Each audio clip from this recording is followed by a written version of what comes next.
So everything government touches turns to literal shit. There's no easy way to say this. So if you want government to hand us all, like, here's $5,000, a year, and this is, you can spend it on any healthcare you want. You can go to an acupuncturist, and that's one thing. I'm happy to discuss. Well, that's essentially what it would be. That's essentially what it would be. It would be single payer healthcare, and there's only one payer. It isn't a matter of, and certain doctors, if they're better than others, they'll get more people that want to go see them. Yeah. We have no problem with the free market. You see, in that case, need insurance companies. I just don't think that when people hear single payer, that's not what they hear. What they generally know is something like a Medicare for all. But that's why I don't say Medicare for all, because I know how a lot of those people think. There's also this concept of, as much as I don't want to compare it to any form of insurance, but I kind of look at health insurance the same way you should look at car insurance.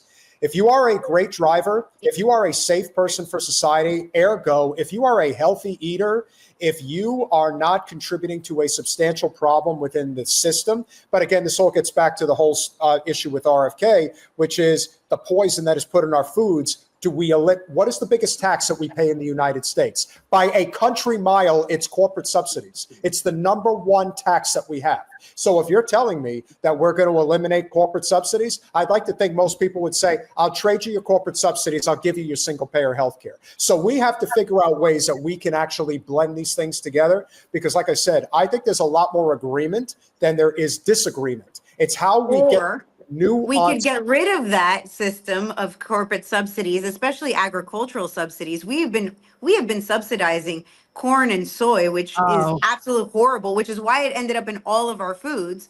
So let's tackle each one of these at a time. Let's get rid of the corporate subsidies and let's set something up. You were bringing up car insurance, and I agree with you. But for example, when I run my tires to and they're bare, I don't go to my car insurance, and say, hey, I need 4 new tires. I go and I buy those tires myself. And I think a lot of Americans don't want to pay for any amount of their healthcare. And that's the problem. Healthcare should be for those big ticket items. I need a surgery. It's an emergency. But to go to your everyday doctor and be like, this should be covered by my insurance, that's where we also have a problem. We've gotten too big. You can't opt out of things. You can't opt out of maternity if you're a woman, for example, even if you can't have kids anymore.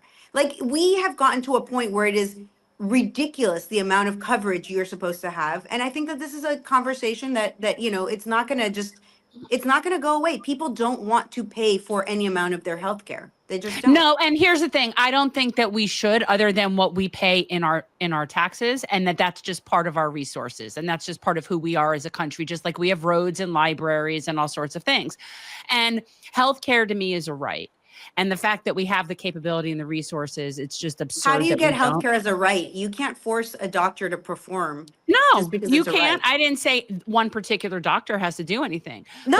But how do you get people? If it's a right, that means that you have to have people providing a service, and you can't force people to provide a service. Well, we already have the people providing the service. It's just a matter of, and they're more than happy to provide it for everyone if they would get paid to do so, which is what the problem is. So, the doctors are sick and tired of dealing with managed care and insurance companies. They are sick and tired of arguing with bean counters over what their patients need. And this is what the real problem is. You're adding people into the mix that have no concept about healthcare, making decisions about healthcare. I think we have a clip from that doctor about this exact thing, like her having to call and beg the insurance company mid-surgery, mind you. All right. Well, you know what? If you want to hang for a minute, let's play this. This will give you an idea. This all ties into Luigi Mangione. So let's play this clip. 25 and insurance just keeps getting worse. I just did 2 bilateral deeps and 2 bilateral tissue expanders for patients. And I've never had this happen before, but during the second deep, I got a phone call into the operating room saying that United Healthcare wanted me to call them about one of the patients who was having surgery today, who was actually asleep having surgery. And, said I had to call right now. So I scrubbed out of my case and I called United Healthcare, and the gentleman said he needed some information about her, wanted to know her diagnosis and whether her inpatient stay should be justified. And I was like, do you understand that she's asleep right now? And she has breast cancer. And the gentleman said, actually, I don't. That's a different department that would know that information.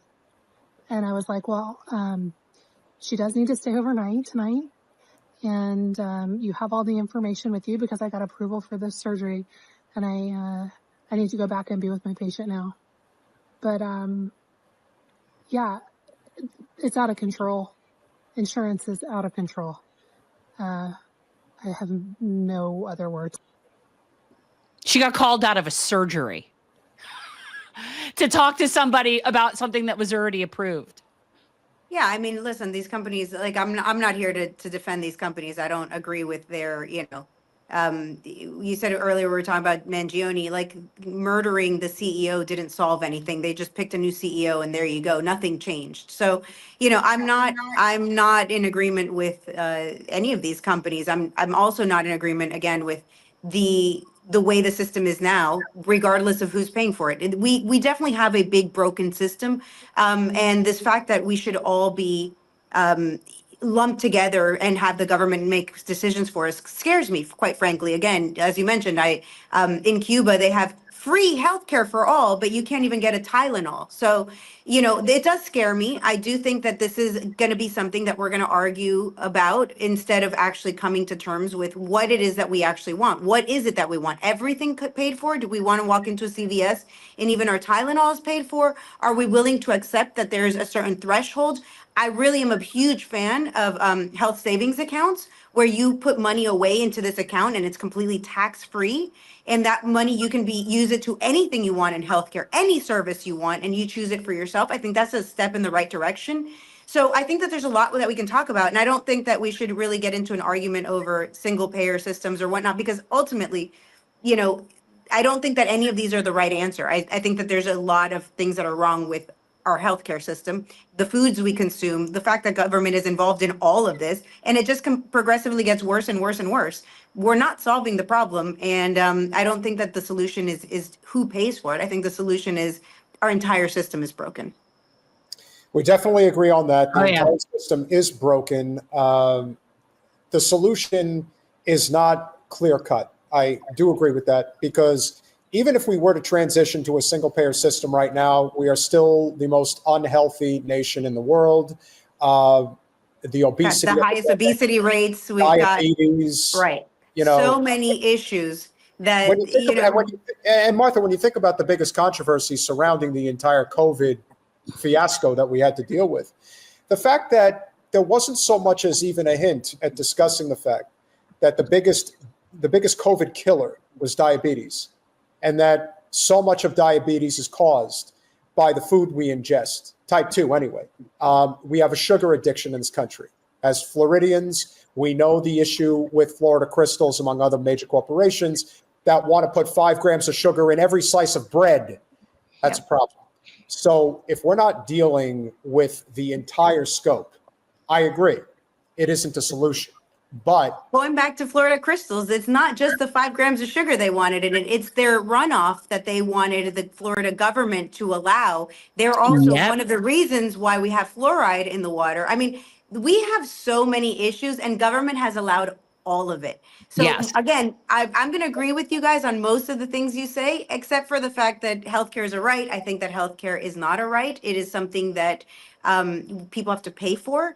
And so I think that being healthy and making your own choices is absolutely a right. You should have the best access to the best things that you can, including the best foods, the most amount of nutritious foods. I think that is far more important. At the end of the day, the reason that we have this situation with diabetes, with cancers that are on the rise, with Alzheimer's, which is essentially a type 3 diabetes, which is also caused by sugar. We have all of these horrible conditions that we wouldn't need big pharma if we didn't have them. And it all goes back to government. So I agree with you guys. And again, I have to push back on some of this, but I agree with you guys. Ultimately, our system is so broken. I just don't think we're going to fix it, and arguing about things that our government is so far from solving this problem that, us arguing over that one little bit that we don't agree on is just kind of silly.